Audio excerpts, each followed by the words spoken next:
Hey, Enneagram friend. This is Abby Rodriguez, your certified and IEA accredited Enneagram teacher and coach. And today we are talking all about stress. So in this next series, we're going to look at the stress response for each of the 9 types. And there was an initial introduction episode to this series. So if you haven't listened to that yet, go back and listen to that first and then come back to this number. The audio for these episodes is taken from the Growth and Self-Care Workshop audio that's available for purchase for only $20 on my website if you want to learn more. This episode is all about the stress response for Type 5. For Type 5s, when they experience stress, like the rest of us, they will first exhibit the unhelpful tendencies in their own type structure. The gifts of their type become unbalanced and excessive, and so they become unhelpful in that. And when 5s experience stress and dip down into the lower levels of their own type structure, what that looks like is that they become overly withdrawn into their ideas, into their thoughts, spending more and more time away from others than even what's typical, becoming reclusive almost. In that space, the 5 also becomes emotionally detached, observing others rather than participating in real time.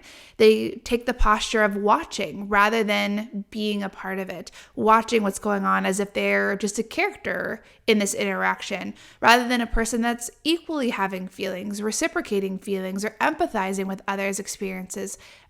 They become detached from those emotions. In this space, the 5 also lacks forward momentum. Sometimes that's lacking the confidence to act on their ideas.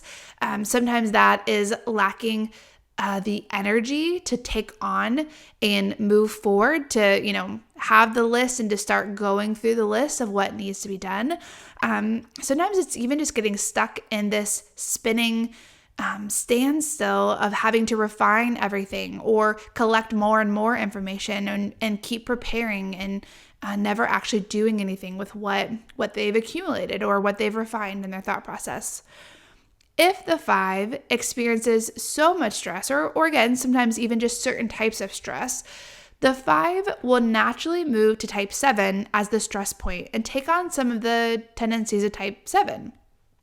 If the 5, though, is not cognizant of this move, it's almost like they get pushed across the diagram and they will naturally go to the lower side of Type 7. And in that space, on the lower side of Type 7, the 5 becomes compulsive. They kind of have a thought and they jump into it, maybe seemingly random activities or random interests, say yes to things that they would not typically say yes to.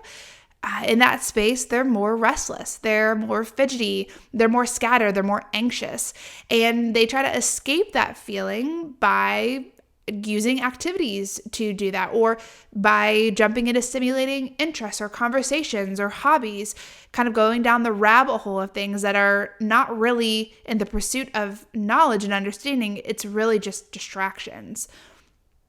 In this space, the 5 also neglects their basic needs. They might stay up too late and neglect need for sleep. They might be really, unpredictable in their relationships or non-committal. And so they neglect the need for community and in that relationship. They might also participate in things they don't really have energy for and kind of run themselves into the ground. And so in this space, it's harder for them to have an awareness of what they need and kind of conserve resources and energy. They're really frivolous about those things too. If the 5, though, realizes they're stressed, they could instead choose to pause and take on the high side of Type 7 as a resource for them and with the gifts that Type 7 offers. And so on the high side of Type 7, the 5 can accept the invitation to be a little bit more adventurous or maybe even generous with their time.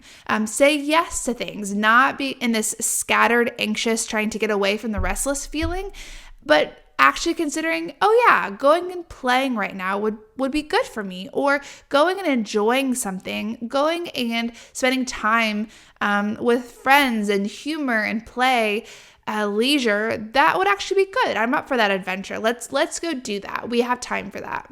And that Type 7 energy also gives the 7 just more confidence in being humorous and playful and not taking themselves so seriously, being a little bit less guarded and more willing to share unprocessed thoughts or part of what they're working on, or just kind of the sense of being less concerned with what you don't know and sharing with others what you do know, and being present in that curiosity, in that space of type 7.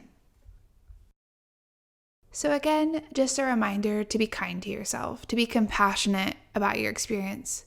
It's not about beating yourself up for some of the unhelpful behaviors that you notice, but rather the intention of bringing some awareness around this pattern, and also so that you can give yourself some support.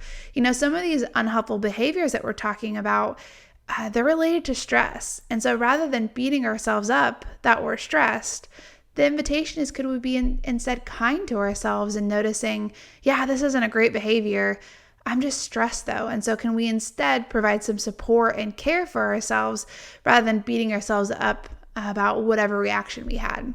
And so taking a moment to pause, to breathe, to check in with your felt sense in that moment. Can you feel your nervous system dysregulated? Can you feel knots in your stomach, or maybe there's a heat in your felt sense or a tightness in your chest? What's happening in your felt sense? And pausing and noticing what's happening so that you can choose how you want to move forward rather than getting caught up in the reactivity of it.